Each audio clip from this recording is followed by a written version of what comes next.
Вітаем, вы слухаеце падкаст «Палатно. Галаваломка 1925. У серыі падкастаў пра крымінал з 1925 года мы раскажам пра злачынствы стагадовай даўніны. У гэтым эпізодзе мы раскажам пра 3 самых гучных злачынства, што адбыліся ў заходняй Беларусі ў тым годзе. Уявіце сабе, навагодняя ноч у Гродні ператвараецца ў драму са смяротнымі стрэламі з рэвальверу. Сямейная сварка за зямлю становіцца справай дзяржаўнай здрады, а на вясковай вечарыне раптам узрываецца бомба. Што звязвае гэтыя падзеі? І як яны адлюстроўваюць рэчаіснасць 1925 года ў Беларусі? 1 студзеня 1925 года ў Гродні адбылося самазабойства, пра якое доўга казалі ў горадзе. Паліцэйскі Мечыслаў Латоўскі застрэліўся на танцах. Як сведчыла мясцовая прэса, прычынай яго самазабойства стала нераздзеленае каханне да Леакадзі Чаркоўны. Мечыслаў і Леакадзія былі знаёмымі. У той дзень яны сустрэліся на танцах, але прыйшлі туды асобна адзін ад аднаго. Леакадзія была ў кампаніі іншага мужчыны, што выклікала рэўнасць у Латоўскага. Ён адштурхнуў спадарожніка Леакадзіі і схапіў жанчыну за руку і пачаў з ёй танцаваць. Падчас танцу паміж імі адбылася сварка. Леакадзія спешна адышла да гардэробу ў надзеі хутчэй сысці і ад Латоўскага і з танцу. Латоўскі ішоў за жанчынай са словамі: «Думаеш, я гэтага не зраблю?» У той жа час ён выцягнуў рэвальвер і стрэліў у бок Леакадзіі. На шчасце, дзяўчына змагла схавацца за шафай і пазбегла раненняў. Пасля гэтага Латоўскі накіраваў рэвальвер на сябе і стрэліў. У гэты час да гардэробу прыбег Міхаіл Панасюк, які пачуў шум і стрэлы. Панасюк убачыў Латоўскага ў крыві, які трымаўся за сцяну. Той яшчэ раз паднёс рэвальвер да галавы і здзейсніў фатальны стрэл. Пазней высветлілася, што Латоўскі не павінен быў знаходзіцца на танцах, але замест дзяжурства ў пастарунку ён выбраў гэту залу, поўную смеху і танцаў, якая зусім хутка ператварылася ў месца трагедыі. Як адзначалі сучаснікі, у Латоўскага была дастаткова дрэнная рэпутацыя на працы за прагулаў і шкодных звычак, ад схільнасці да алкаголю да магчымай залежнасці ад наркотыкаў. Медыцынская дапамога не была аказаная Латоўскаму своечасова. Спачатку прыехаў ваенны доктар, які вырашыў, што Латоўскі памёр. «Ён ужо труп», – сказаў медык. Пазней на месцы інцыдэнту выклікалі павятовага доктара, які таксама адмаўляўся дапамагаць цяжка параненаму, але яшчэ жывому Латоўскаму. Аднак пасля доктара угаварылі зрабіць перавязку, а параненага даставілі ў бальніцу, дзе мужчыне зрабілі аперацыю. Аднак для аперацыі было ўжо занадта позна, куля адарвала мазжачок, што зрабіла шансы на выжыванне нулявымі. За 1925 год, як з папярэдняй, будучыя паліцэйскія неаднаразова здзяйснялі самагубствы. Іх прычыны былі рознымі: каханне, цяжкае фінансавае становішча. Сілавыя органы ў сярэдзіне 20-х гадоў на тэрыторыі заходняй Беларусі працавалі ў складаных умовах. Яны разбіраліся з бытавымі злачынствамі, крадзяжамі і падпаламі. Таксама звычайнай справай у той час былі бандыцкія напады, якія фіксавалі па дзесятках на тыдзень. У лістападзе 1925 года Віленскі акруговы суд на выязной сесіі ў Глыбокім разглядаў справу жыхаркі Дзесны Надзеі Нікіфароўскай.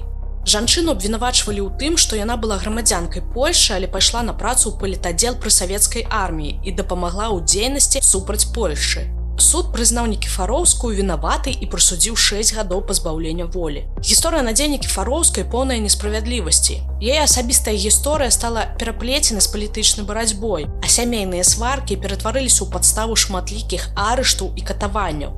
Сям'я Нікіфароўскіх трапіла ў канфліктную гісторыю са сваякамі, лабуцямі. У іх цягнулася доўгая спрэчка за зямлю з 1916 года з іх сястрой Марыяй Нікіфароўскай, якая была маці Надзеі і яе сястры Веры.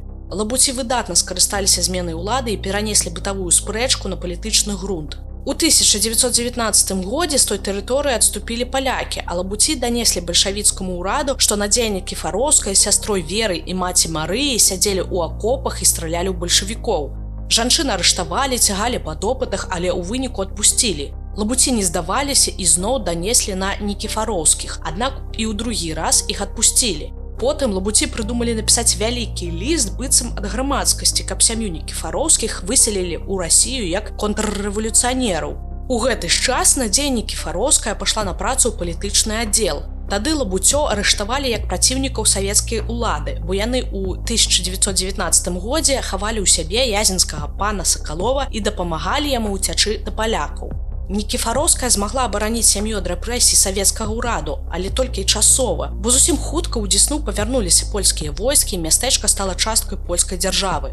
У 1920 годзе ў мясцовасці усталявалася польская ўлада. Зноў змены ўлады скарысталіся лабуці, якія данеслі ў паліцыю, што Надзея Нікіфароўская супрацоўнічала з бальшавікамі. Жанчыну арыштавалі і адправілі на следства ў Маладзечна, дзе яна правяла месяц, і пасля адпусцілі. Новы арышт рушыў праз некалькі месяцаў. Гэтым разам Надзею арыштоўваюць з усёй сям'ёй у падазрэнні ў тым, што яны маюць адносіны да камуністычнай партыі. Надзею перавозяць у Глыбокае, адтуль у Кракаў. Яе маці і сястру Марыю і Веру арыштавалі ў лютым 1921 года і выслалі ў Беластоцкую турму. Адтуль яны павярнуліся дадому ўлетку таго ж года, іх чакаў муж і бацька Ян Нікіфароўскі. Хутка да іх павярнулася і Надзея з Кракава. У кастрычніку 1922 года, напярэдадні выбараў да польскага сойму, усю сям'ю разам з бацькам арыштавалі ў Дзесне і трымалі ў мясцовым пастарунку амаль 2 тыдні. Там мясцовы паліцэйскі агент Улінскі некалькі разоў дапытваў Надзею і моцна збіваў. Бацькі Надзеі спрабавалі ёй дапамагчы, падавалі скаргі і прасілі выклікаць доктара да дачкі, але нічога не было зроблена з боку паліцыі.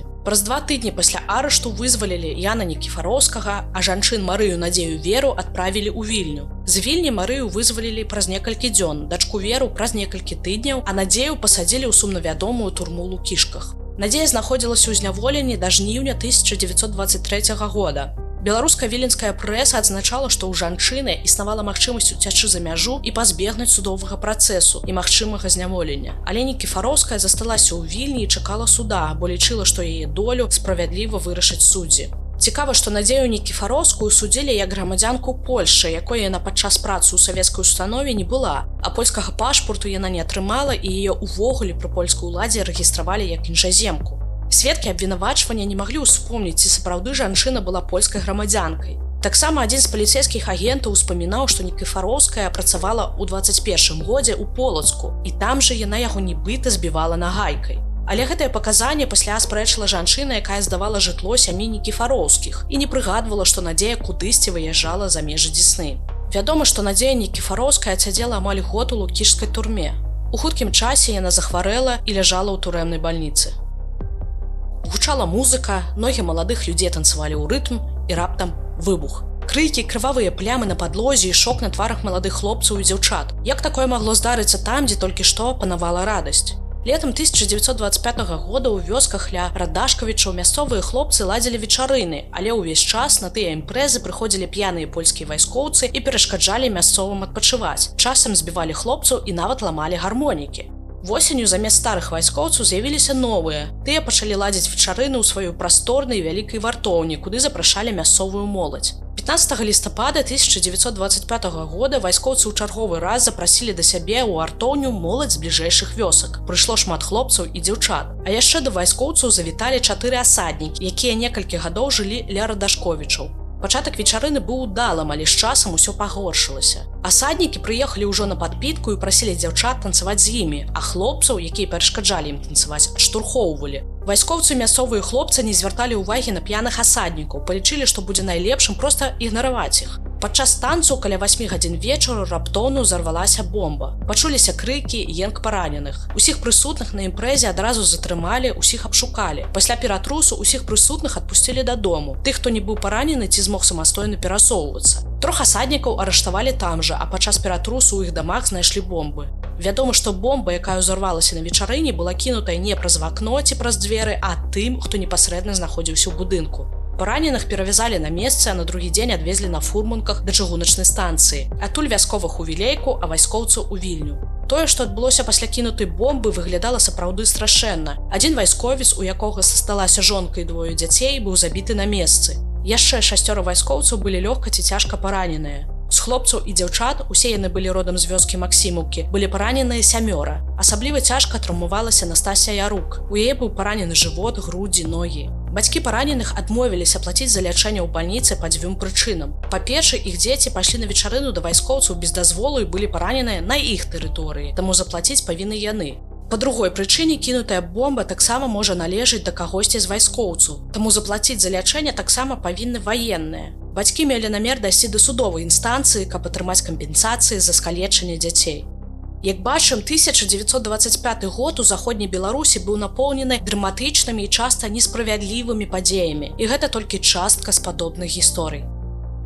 Дзякуй, што былі з намі, гэта падкаст «Галаваломка» са спецыяльнымі выпускамі пра злачынствы 1925 года. У наступным эпізодзе мы раскажам пра суд над беларускімі настаўнікамі ў Латвіі, якіх абвінавачвалі ў аднаўленні БНР за кошт латвійскіх тэрыторый.